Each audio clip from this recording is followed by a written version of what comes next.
पहले जो revise syllabus हुआ है उसको अच्छे से प्रिपेयर करें। जो चैप्टर्स रिमूव कर दिए गए, खास करके केमिस्ट्री में और फिजिक्स में थोड़े बहुत टॉपिक्स रिमूव किए गए हैं, उनको बाद के लिए रखो।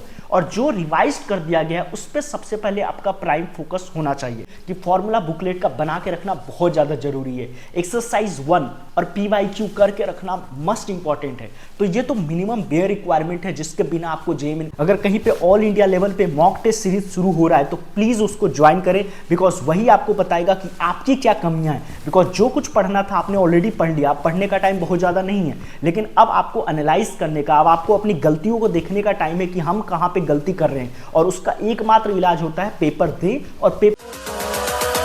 So hello everyone, so this is Mrityunjay और फाइनली काफ़ी लंबे अरसे के बाद फाइनली मैं ये वीडियो बना रहा हूँ। और जैसा कि आप सबको पता है कि जेईई मेन का एग्ज़ाम अब 1 महीने से भी कम बचा है और बोर्ड के एग्ज़ाम के शीट आ चुके हैं 10, 12 सबके, और जेईई एडवांस तो ऑब्वियसली आप सबका प्राइम टारगेट जेईई एडवांस ही है। तो काफ़ी इंपॉर्टेंट हो गया था और बच्चे काफ़ी ज़्यादा कंफ्यूज हैं इस टाइम पे कि बोर्ड पे फोकस करें, जेईई मेन पे फोकस करें, जेईई एडवांस पे फोकस करें, क्या करें और कैसे मैनेज करें। तो इस वीडियो में हम डिटेल में जानेंगे कि हमारी स्ट्रेटेजी क्या होनी चाहिए अगर हम क्लास 12th में हैं और अगर हम क्लास ड्रॉप लिया है, तो हम दोनों के रिपीटर्स और 12th फ्रेशर्स वालों दोनों की हम बात करेंगे कि उनकी स्ट्रेटेजी क्या होनी चाहिए। और जब तक आपका जेईई मेन नहीं होता आपको अलग अलग स्ट्रेटेजी वीडियोस मिलते रहेंगे। तो अगर चैनल पे नए हो तो प्लीज़ सब्सक्राइब कर देना। तो सबसे पहले मैं बात करना चाहूँगा रिपीटर्स को। हालांकि रिपीटर्स को मैं एज्यूम कर रहा हूँ कि बहुत ही कम बच्चे होंगे जो दोबारा से इंप्रूवमेंट दे रहे होंगे, तो उन्हें बोर्ड का लोड नहीं है, तो उनके पास सिर्फ और सिर्फ है जेईई मेन और जेईई एडवांस। तो फिलहाल के लिए आप जेईई एडवांस को होल्ड करो और जेईई मेन पे फोकस करो। जेईई मेन पे फोकस करने का बेसिक रूल है, सिंस कि यू आर रिपीटर, तो आई एम एज्यूमिंग कि आपकी क्लासेस चल रही होगी और आपकी सिलेबस फुल्ली कंप्लीट नहीं हुई होगी। तो सबसे पहले जो रिवाइज सिलेबस हुआ है उसको अच्छे से प्रिपेयर करें। जो चैप्टर्स रिमूव कर दिए गए, खास करके केमिस्ट्री में और फिजिक्स में थोड़े बहुत टॉपिक्स रिमूव किए गए हैं, उनको बाद के लिए रखो। और जो रिवाइज कर दिया गया है उस पर सबसे पहले आपका प्राइम फोकस होना चाहिए। अगर आप ऐसे करके स्ट्रैटेजी बनाओगे तो आपके जो जनवरी वाले अटेम्प्ट है उसमें अच्छे स्कोर आएंगे। और सिंस अगर आपका जनवरी वाला अच्छा जाता है तो आप अप्रैल में बिना स्ट्रेस फ्री दिए जा सकते हो। इवन आप जेईई एडवांस के लिए भी प्रिपरेशन अपना शुरू कर सकते हो। तो मेरा इस पे यही कहना होगा। और मैं ये मतलब ये माना भी जाता है कि जो रिपीटर्स होते हैं उनको थोड़ा बहुत सब कुछ पहले से आता है और उनको बस एक लेप लगानी होती है। हाँ, कुछ चीज़ें बहुत इंपॉर्टेंट है जेईई मेन के लिए, जैसे मैंने बताया था स्टार्टिंग में ही कि फॉर्मूला बुकलेट का बना के रखना बहुत ज़्यादा जरूरी है। एक्सरसाइज 1 और PYQ करके रखना मस्ट इंपॉर्टेंट है। तो ये तो मिनिमम बेयर रिक्वायरमेंट है जिसके बिना आपको जेईई मेन का एग्जाम देने के लिए नहीं जाना चाहिए। और जितना भी सिलेबस है उसको गो थ्रू ही करना चाहिए, सिंस कि हमारा इजी वाला जो क्वेश्चन है वो ना छूटे। अब मैं उन बच्चों की बात करूंगा जो 12th में हैं, जो बेसिकली इस बार फ्रेशर्स हैं। तो उनकी आइडियोलॉजी इस प्रकार की होनी चाहिए कि आपकी क्लासेस मोस्टली खत्म हो चुकी होगी, तो आप मॉक टेस्ट पेपर दे सकते हो। आप अपना बोर्ड के लिए स्पेसिफिकली 1 से 2 घंटा का टाइम अभी से निकालना स्टार्ट कर दे, क्योंकि आपको पता है बिना 75% के अपना कहीं IIT में एडमिशन होगा, कहीं NIT में एडमिशन भी नहीं होगा। तो आपके लिए जो सबसे ज़्यादा इंपॉर्टेंट है वो बोर्ड है। जेईई मेन भी बहुत ज़्यादा इंपॉर्टेंट है, क्योंकि हम ये एज्यूम करते हैं कि आपका पूरा सिलेबस हो चुका है, तो आपका जो जनवरी वाला अटेम्प्ट है वो बहुत अच्छा जाएगा, जिससे कि क्या है अप्रैल में आप दो ना दो फर्क नहीं पड़ता और सिंस आप जेईई एडवांस के लिए प्रिपेयर कर सकोगे।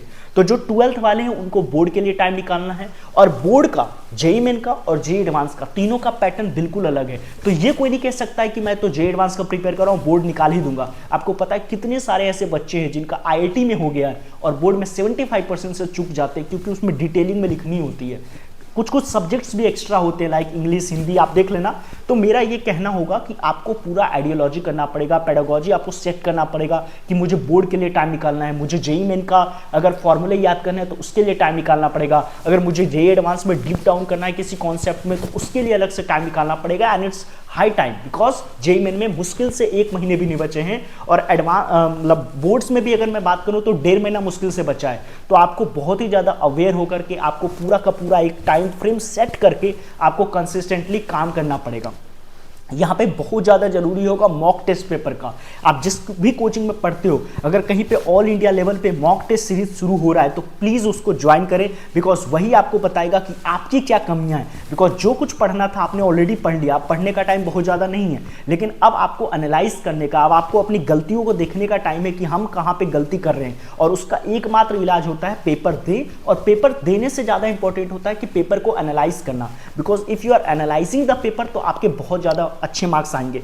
आई गेस कि ये काफ़ी होगा, मतलब 12th वाले तो थोड़ा सा ज़्यादा लोड में है बिकॉज उनका बोर्ड्स है, रिपीटर्स वाले थोड़े चिल है और उनको कहीं कहीं लगता है भाई अप्रैल वाला अटेम्प्ट भी है, but I would be saying कि आप अप्रैल तक का भरोसा ना करें। जनवरी में काफ़ी कंपटीशन थोड़ा सा कम रहता है बिकॉज मोस्टली बच्चों का तो सिलेबस भी नहीं कंप्लीट होता है, रिपीटर्स की बात तो कर रहा हूँ, तो आप चाहो तो इसमें अच्छा स्कोर कर सकते हो। और किसी को पता थोड़ी होता है कि हमारा मतलब जनवरी वाला अटेम्प्ट ईजी आएगा या अप्रैल वाला अटेम्प्ट ईजी आएगा, तो हमें तो दोनों में फाइट करना चाहिए। तो we should fight for the January attempt और हमारे अच्छे मार्क्स आना चाहिए, जिससे कि हमारा जो लोड है ना वो अप्रैल वाले अटेम्प्ट से खत्म हो जाए और हमारा एडवांस भी बहुत अच्छा चला जाए। खैर इसमें मैं डिटेलिंग में बात करूं तो काफ़ी कुछ कह सकता हूं, तो नेक्स्ट वाली जो वीडियो होगी उसमें हम अलग अलग सब्जेक्ट्स का एक एक करके स्टार्ट करेंगे। ये वाला वीडियो सिर्फ उन लोगों के लिए था कि 12th में अगर बच्चे हैं तो उनको कैसे चलना है, रिपीटर्स में जो बच्चे हैं उनको कैसे चलना है। तो आई गेस कि ये वीडियो काफ़ी यूजफुल रहा, इसको मैं ज़्यादा लंबा नहीं बनाना चाहता, ठीक है। तो अगर चैनल पर नए हो और ऐसे ही कंटेंट आपको देखना पसंद है तो प्लीज़ नए हो तो सब्सक्राइब कर दो, पुराने हो तो लाइक और कमेंट और शेयर कर दो। तो मिलता हूँ नेक्स्ट वीडियो में, तब तक के लिए ओके बाय।